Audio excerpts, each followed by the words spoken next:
Hey, my name is Bastian Gerner. I'm a senior Foley artist who has worked at companies like Ubisoft, and this is the equipment who actually helped me to achieve this. In this video, I want to explain why I'm using exactly that type of equipment. I want to take you on the journey how I got to acquire all this type of gear and what it actually helped me with when I was applying for this job at Ubisoft, that in the end helped me to get the credits for titles like Avatar, Frontiers of Pandora, Assassin's Creed Nexus VR, and many more titles. So if you are into game audio or audio for movies, audio post-production, you want to learn this, or you're into this and you want to know how you can maybe get a similar set of equipment in order to get better results from your recordings that you do at home or in your edit suite, then this video is for you. At the end of the video, I will share with you the story how I convinced the team at Ubisoft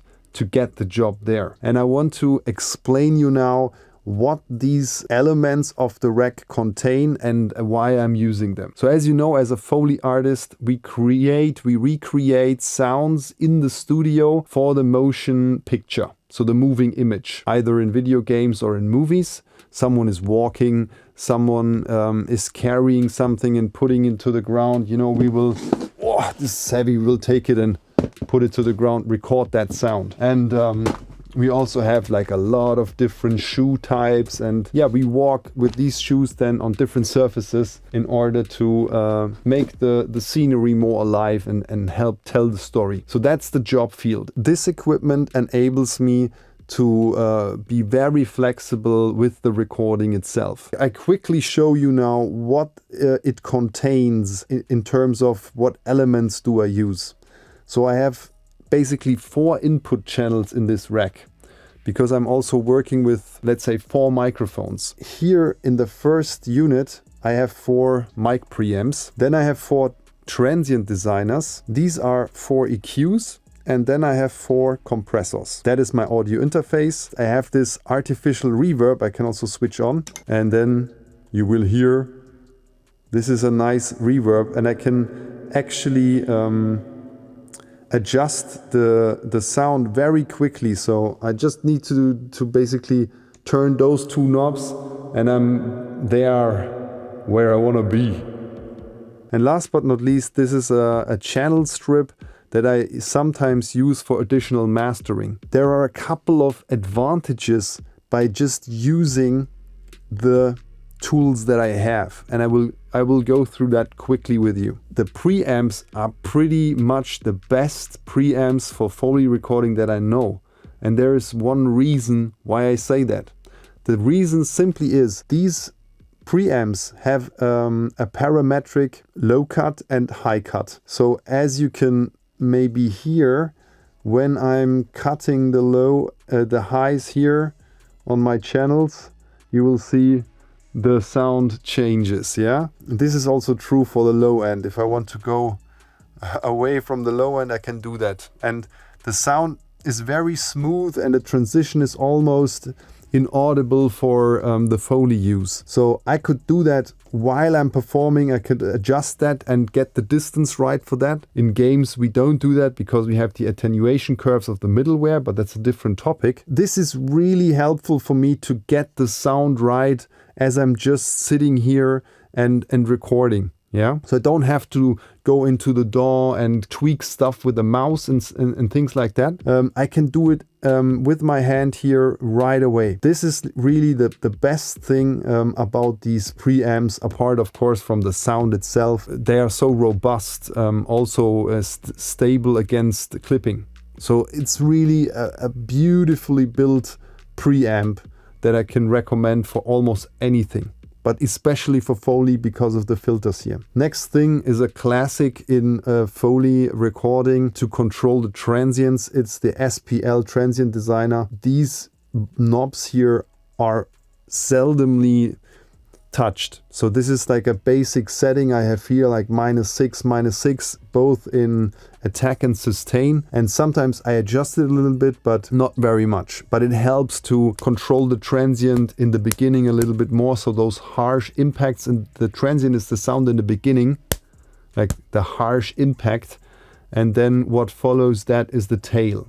Okay, so I'm controlling mainly the transient with that, but you could also control the tail of the sound with this, with the sustain option here. And after that, I'm using a little bit of EQ and compression. So we can turn out the compression here.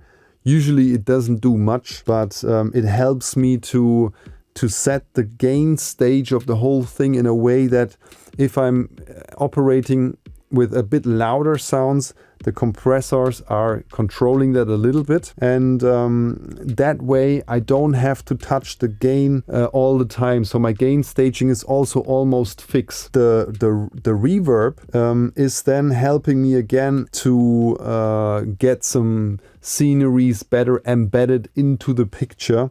So when I'm enabling it, then I can have the impression of that it is already in the right space.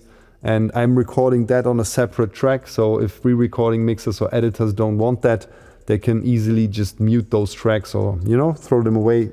But for me, it's always a good reference also to know how the sound feels when it goes into the reverb. So I'm using that all the time. And the VariTube channel strip actually helps me to, for TV, for example, if you want to have really like beefy sound, gives a little bit of mastering. So I have tube saturation, I have a Pultec EQ and an additional compressor. Sometimes I use, at the moment, I tend to not use it, but I used it for many years all the time. At the moment, I'm a bit more fond of less latency, and therefore I'm not using it, because usually the sound with this setup is beefy enough. Okay, so that's the story, but why did it help me to get the job at Ubisoft? It was really funny, because when I applied for this job, I was then invited to an interview, and I basically packed the whole station wagon full with equipment, and then also took all my gear that you can see here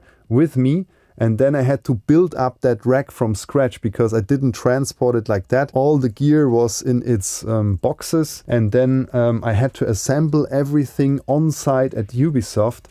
The problem was their elevator was broken. So I basically set this whole thing up in the parking lot.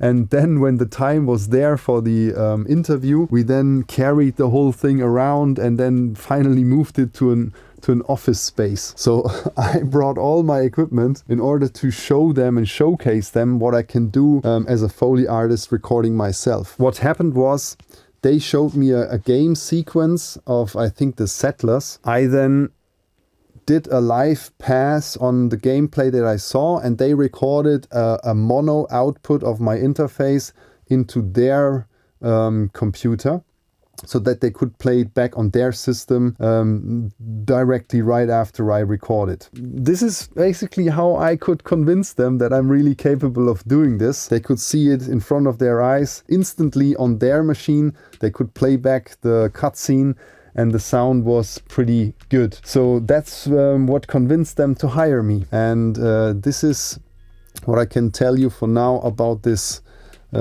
equipment. If you want to see it more in action, then I recommend to watch the next video, and then I see you in the next one.